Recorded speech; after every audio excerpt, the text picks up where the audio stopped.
নতুন ভূমি আইনে বড় পরিবর্তনের যে সুবিধা হলো জমির মালিকদের। দেশের ভূমি ব্যবস্থাপনায় বড় ধরনের পরিবর্তন আনতে নতুন একটি ভূমি আইন প্রণয়ন করেছে সরকার।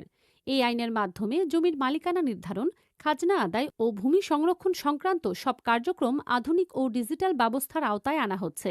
সবচেয়ে গুরুত্বপূর্ণ উদ্যোগ হিসেবে চালু হচ্ছে স্মার্ট কার্ড ভিত্তিক ডিজিটাল ভূমি মালিকানা সনদ বা সিএলও। ইউনিক নম্বর বা কিউআর কোড যুক্ত এই সনদ ভবিষ্যতে জমির মালিকানার একমাত্র বৈধ দলিল হিসেবে গণ্য হবে। নতুন আইনে খাজনা পরিশোধের নিয়ম আরও কঠোর করা হয়েছে। কোনো জমির খাজনা টানা ৩ বছর পরিশোধ না করলে সেই জমি সরকারি মালিকানায় চলে যাবে এবং খাস জমি হিসেবে বাজেয়াপ্ত হবে। ভূমি মন্ত্রণালয়ের যুগ্ম সচিব মোহাম্মদ খলিলুর রহমান এই তথ্য নিশ্চিত করেছেন।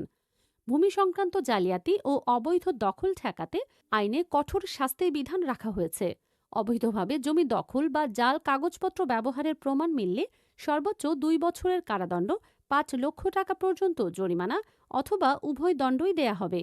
জমির মালিকানা পরিবর্তনের ক্ষেত্রেও নতুন নিয়ম চালু হচ্ছে। জমি হস্তান্তরের পর দ্রুত সিএলও হালনাগাদ করা বাধ্যতামূলক করা হয়েছে।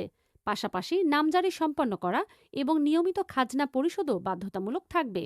সরকারের এই উদ্যোগকে ভূমি ব্যবস্থাপনায় একটি যুগান্তকারী পদক্ষেপ হিসেবে দেখা হচ্ছে, যা কৃষিজমি রক্ষা এবং জমির মালিকানায় দীর্ঘমেয়াদী স্থিতিশীলতা আনতে গুরুত্বপূর্ণ ভূমিকা রাখবে। জমি নিয়ে এমন গুরুত্বপূর্ণ তথ্য পেতে আমাদের ফলো করুন। ভিডিওটি কাজে লাগলে শেয়ার করতে ভুলবেন না। প্রয়োজনে প্রোফাইলে দেওয়া নাম্বারে যোগাযোগ করুন।